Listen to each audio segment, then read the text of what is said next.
We're just digesting this ABC interview, George Stephanopoulos with President Biden. We heard a bit of that there. We're going to play another soundbite in just a second.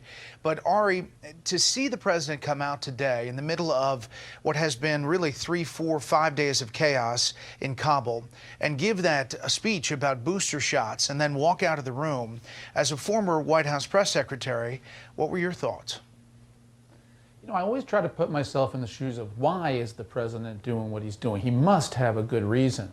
And when you hear the tone in those snippets of his interview with George Stephanopoulos, he sounds so exasperated with the questions he's getting. He sounded that way at that July news conference, if you recall recently. Why are you asking me questions? It's a 3-day weekend. I don't want to talk about Afghanistan. Oh, yeah. Okay, let's put my 2 cents in on this. It's not that simple.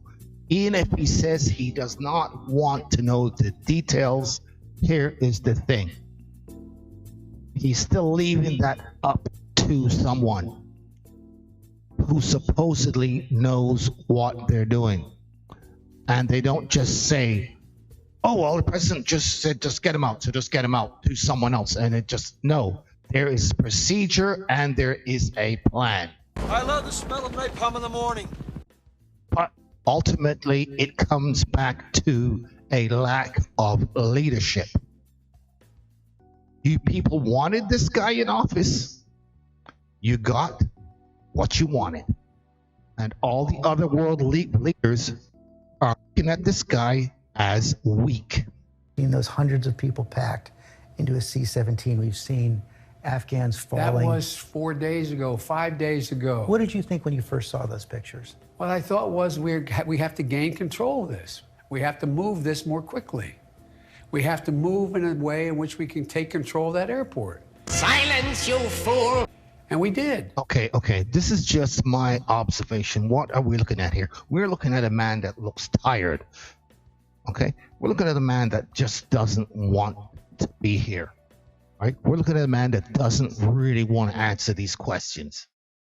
But his handlers told him he has to. This man needs to go home and rest. But we all know if this was the Donald, this would have been a disaster. Tell me I'm lying. We are basically looking at a weak, tired, and frail man who needs to move on. As it's been said before, I forget by who, but basically what we have here is yesterday's man with yesterday's plan. Hello, Saigon. Are you kidding me? So you don't think this could have been handled, this actually could have been handled better in any way? No mistakes? No, I don't think it could have been handled in a way that we're going to go back in hindsight and look, but the idea that somehow there's a way to have gotten out without chaos ensuing, I don't know how that happens. Suffering.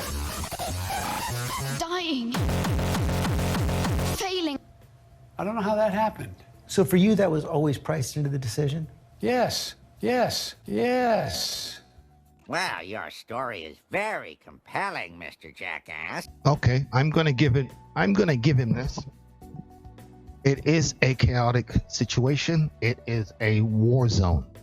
But I'm sorry, there is a way to get your people out in fairly good order without that kind of chaos. Well, personally, I've got to say, once I knew Joe Biden's the president and I see the shape that he's in, I would have made my plans to get out under this leadership a long time ago. Obviously, everyone can't just leave on their own volition, but seeing who was in charge, I would have no confidence if I was over there and if I was in a position to leave the last month or a month before that, I would have been gone. It's like asking me, would you like to serve in the army for the next 3 years? No way, man. No. Under this guy?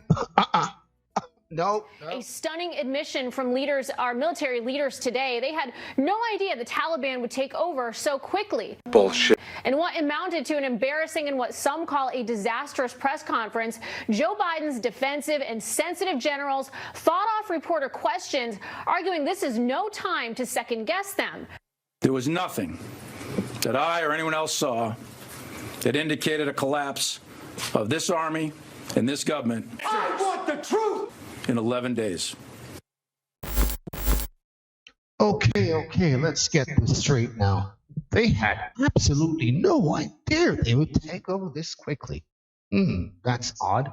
They seem to be able to spy on your phone and hear everything you say, no problem.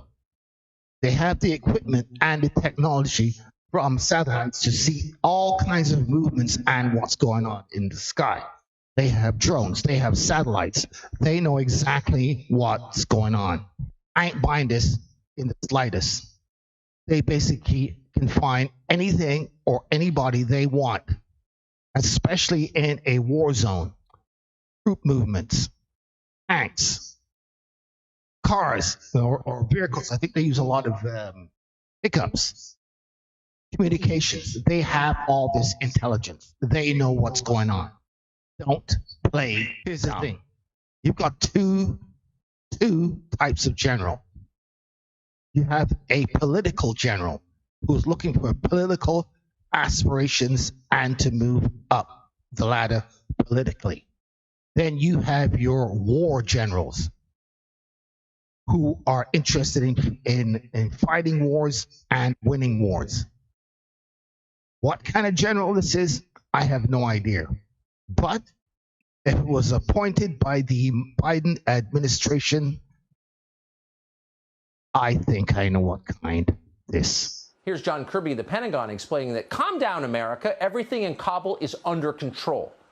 Keep in mind, we have not edited this tape, and it's not from last year. This is 3 days ago.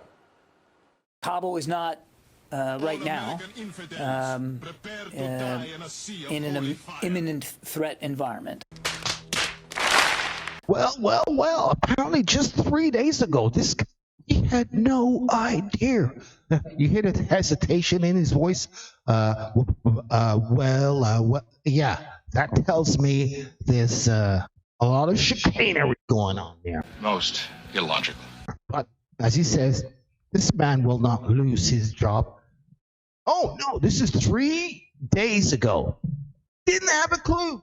Do nothing. And my friends, before we go, we are going to hear from our illustrious commander and chief.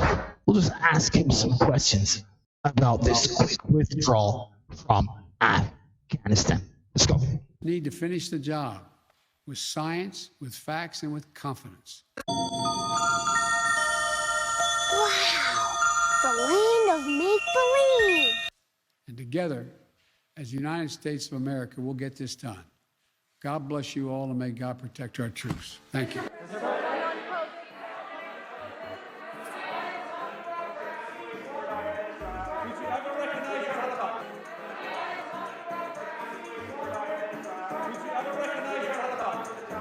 Well, there you go. Let's chalk this up to another failure.